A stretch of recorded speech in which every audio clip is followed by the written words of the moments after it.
Hi, welcome to another vlog. This time I'm going to take you into uh, some reflection, evaluation of past year when it comes to my fitness journey. And I want to talk to you about 12 of the things that I learned in my fitness journey of past year. So I started 1st of December 2021, and we're now on the 3rd of December 2022. And it's just 12 things. It's not limited to that list, but I had to limit myself, of course. Otherwise, I would overflow you with information. And I'm sure I will record more of these similar type of vlogs to take you into my journey, or take you along with my journey. So first of all, what do I mean with intensive training? So from the 1st of December last year, I started working out, I think 4 times a week in the beginning. I quickly churned it up after a couple of months to 6 times. Now I'm back to 4 or 5 times a week. So that's what I call intensive training, and respecting the basics, but that's one of the lessons I will touch upon. I didn't start from completely nothing. I had some prior experience with training, also in the gym, but that was many years ago. Last things I did before I started intensive training was mostly body weight exercises in the park. I did that about 2 times a week, I think. So really not anything to boost any progress. So lesson number 1. I think the first thing I learned was to ask advice from someone you trust. In my case, that was Martijn Vassart. So shout out to you, Martijn. Helped me to give me guidance, like what things can I do. I had a sparring partner because I had an idea, of course, about the things that I wanted to do in the gym, the type of schedule I wanted to adhere to. But it's nice to talk to someone else about it, someone who has experience with this particular type of journey, and lives it himself every day, and get to know stuff, how you do certain things, how you should perform certain exercises, but also how often you should train, stuff like that. It's just really handy to have someone in your neighborhood if you want to embark on a journey like this to talk to and bounce off ideas off, and it also gives you motivation. Especially in the beginning, I was trying to share my progress as much as possible. We don't live in the same city or same area, so I did it via pictures, like, hey, this is the progress I'm making. I'm on this amount of weight now. This is my food. Yeah, very, very broad lines. That can really help. Second lesson, respect the basics.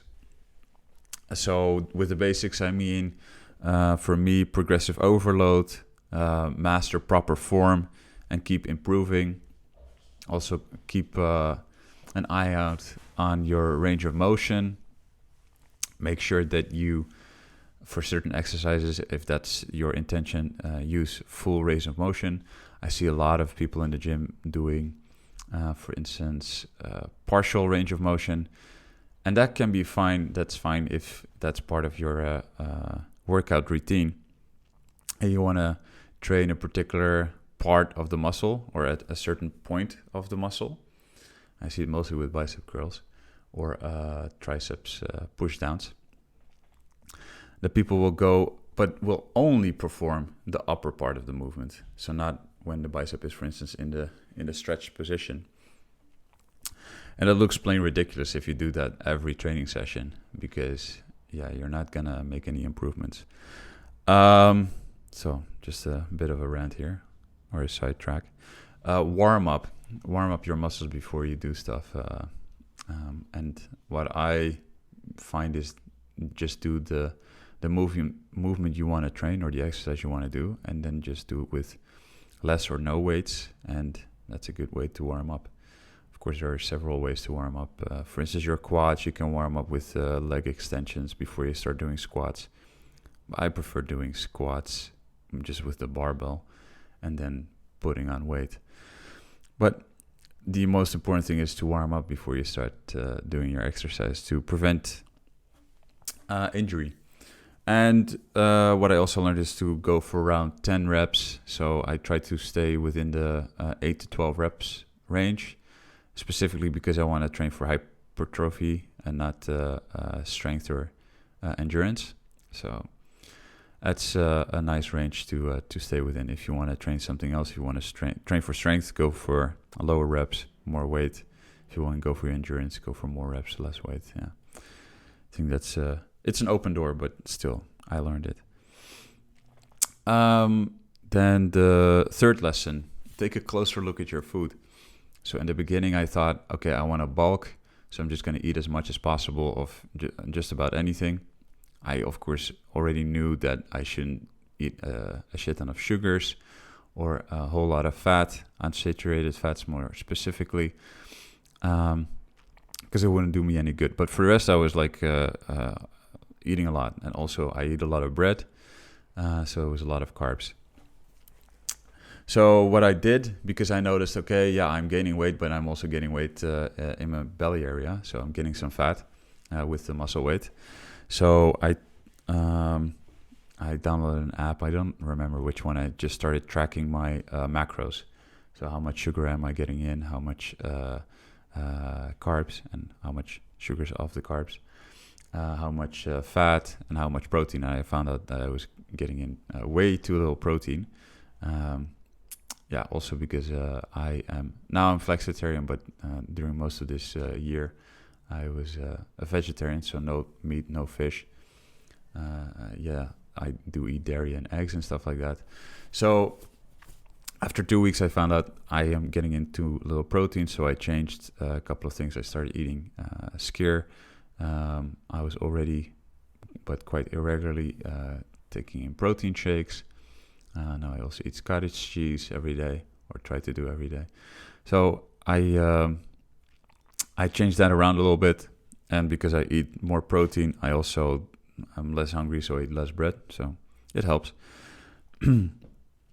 So yeah, if you want to change your diet, I would suggest to first inquire really track what you are getting in now, because you think you know maybe, but you don't know exactly, and it's good to know exactly. So do it for at least 2 weeks, and you have a very good idea of what you get in on a regular basis. So yeah, that really helps. Take a closer look at your food. Number 4, your mind is what will determine long-term success, not your body. I think that's very true. Of course, because I wrote it down. So if you don't enjoy working out, I would almost even suggest that you shouldn't do it. Although you know that there's a point, especially in the beginning, where you have to push through some sort of wall. And once you're through the wall, then you develop some sort of addiction for a physical exercise. And the exercise in itself become rewarding. So also keep that in mind when you start out.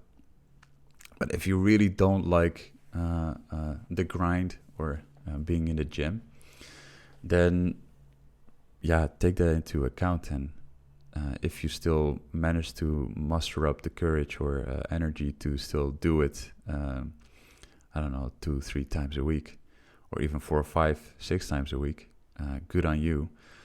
I don't envy you. But then you can still get great results, I suppose. But if you don't, if you can only muster up to do 2-3 times a week, then you should also be realistic about what your results will be. It has an impact, of course. You can't achieve the same with 2 days a week of work as with 5 days a week of work. What I also what it means for me that the mind is the long-term determinator is that you should grow your body, of course. That's one of the goals, not the only goal, I would say. And expand your mind with the knowledge to do that. So as you train, and hopefully under the guidance of someone else, then you learn more. You can also independently learn a lot. There's heaps of information available, also misinformation, so be careful. Um, and with that knowledge, you can help yourself better to grow your body as well. But it's more than that, I think, because in the gym you challenge yourself and you get in a certain state of mind, and you try to retain that also outside of the gym. And at least that's my goal, where you're clear-headed, you have a particular goal in mind, you've set the circumstances in such a way that you can perform the best. That's not something you should only do in the gym. That's something you should do everywhere in your life. So in that sense, also expand your mind. So you'll also learn more about yourself while you do this. You learn where your boundaries are, physical boundaries, but perhaps it will make you think about where your other boundaries are as well, in terms of your work-life balance, for instance, or there's so many boundaries in your life and in your head. Learn where they are and maybe try to push them if that's what you want.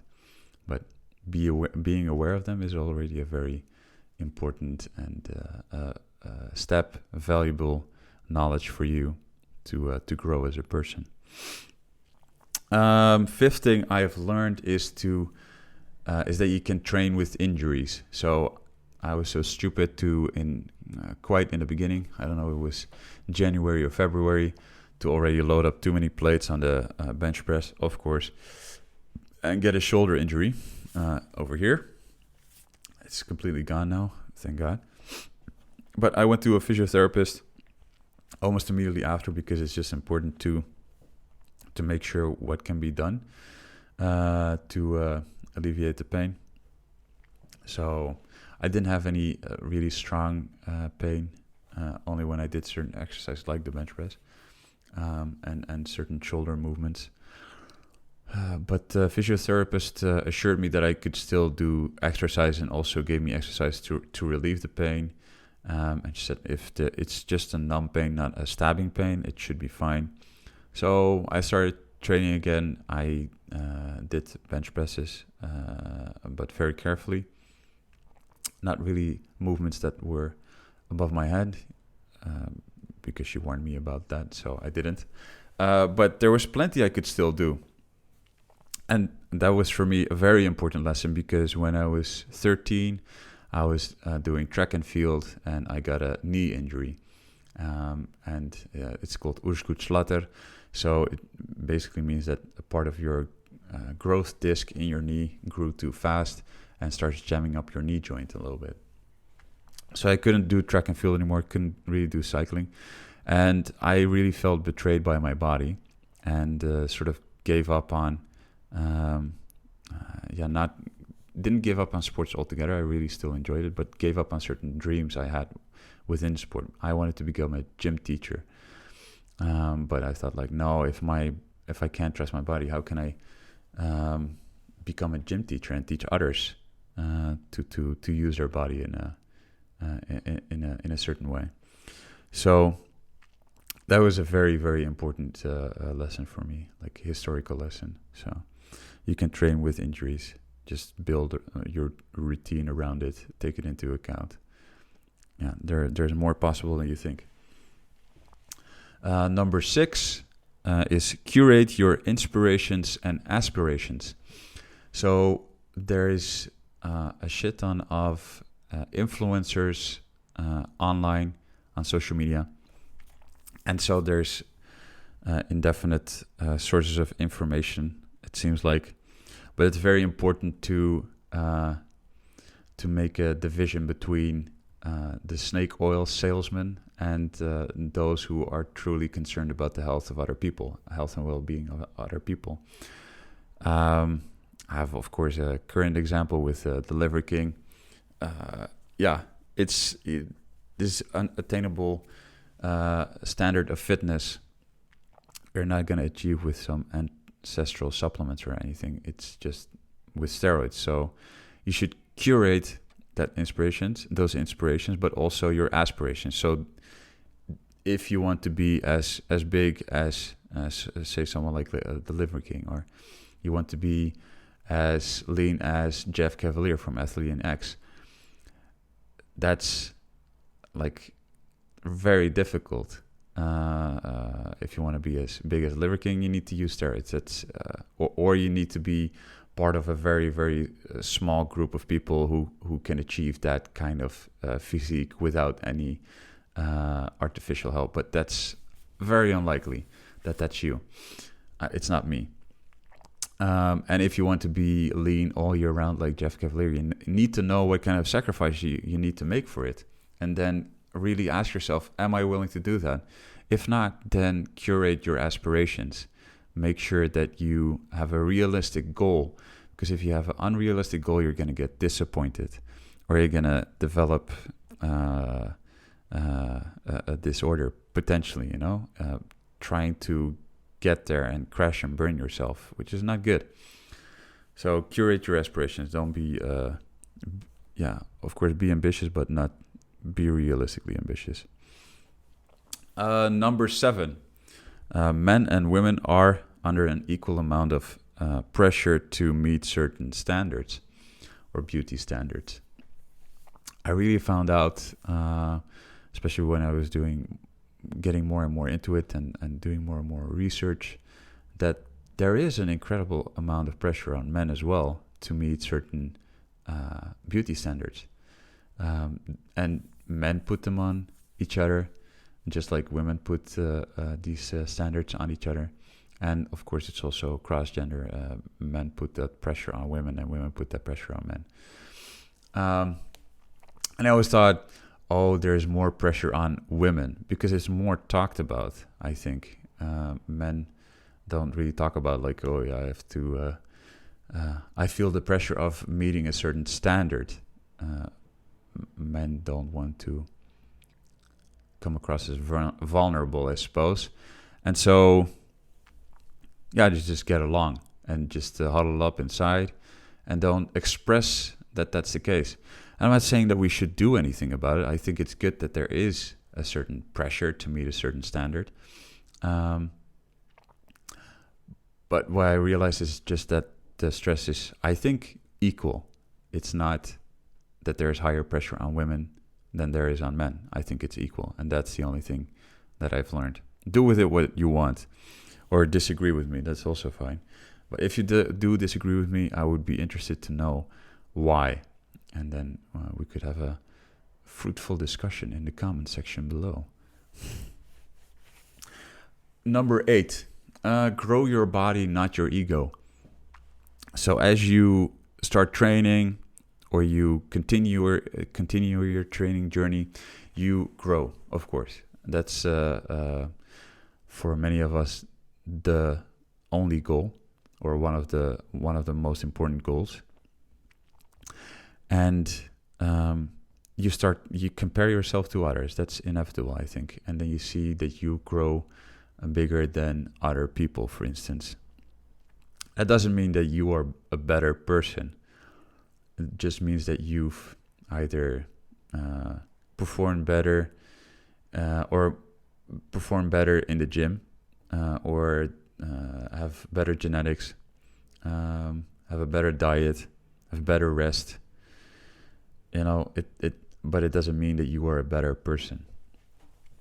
And that ties in with what I learned with number 9, is that you should lift weights and others up. So with the knowledge that you've gained, you should be humble with it. It's not just your knowledge. It's not for you to huddle it up and keep it for yourself. I think that's my opinion. I think you should share it. And you should share it freely, of course, only when people ask for it. Don't go around walking in a gym and giving people unsolicited advice. I don't think that would be very much appreciated by both the members and the gym manager or owner. But I think, just be humble. You've achieved that particular level, and you've gotten that particular knowledge, but it's part of the universe. Doesn't just belong to you. So share it freely, I would say, which is what I'm trying to do here. So And in that way, you lift others up. 10. Rest. Rest is super important. And it means both resting in between exercises and making sure that you take the right amount. So not too long, not too short, depending on the exercise. I'm not going to go into depth. But also resting after a workout, proper sleep. Determine how much sleep you need and then actually get that amount of sleep so you perform the best in both in the gym and in the rest of your life. But also take rest. So I've been training like quite hard during every session. I would do that for 6 to 8 weeks, and then I would feel my body just needs a break of about a week or 5 days. My body's rested, sort of reset, and then I can go on another cycle again. So also just listen to your body and make sure that you rest when it's needed. Don't push yourself over a certain border because you will just destroy certain things and make it not fun, which is also not good. So number 11 is find and do cardio you like. So for me, I cycle, but I don't cycle as much as I used to. I live in Amsterdam. Everything is fairly close by, so I cycle to my work now twice a week. But it's not consistent enough to be like a good cardio or long enough. So a friend of mine, Alec, Riquelme, shout out to you, Alec. He invited me to go squash one time, and now we squash almost every week. And so that's my cardio. It's really nice because it's playful, and I don't really think about doing the cardio. I used to go for runs every now and then, which is not super comfortable since I gained a little bit of weight for my knees, and I just it's a bit boring. So in a playful manner, if you can do cardio, that's a big win as far as I'm concerned. So find and do cardio you like. There must be something that you like, I hope. Otherwise, maybe you're doomed.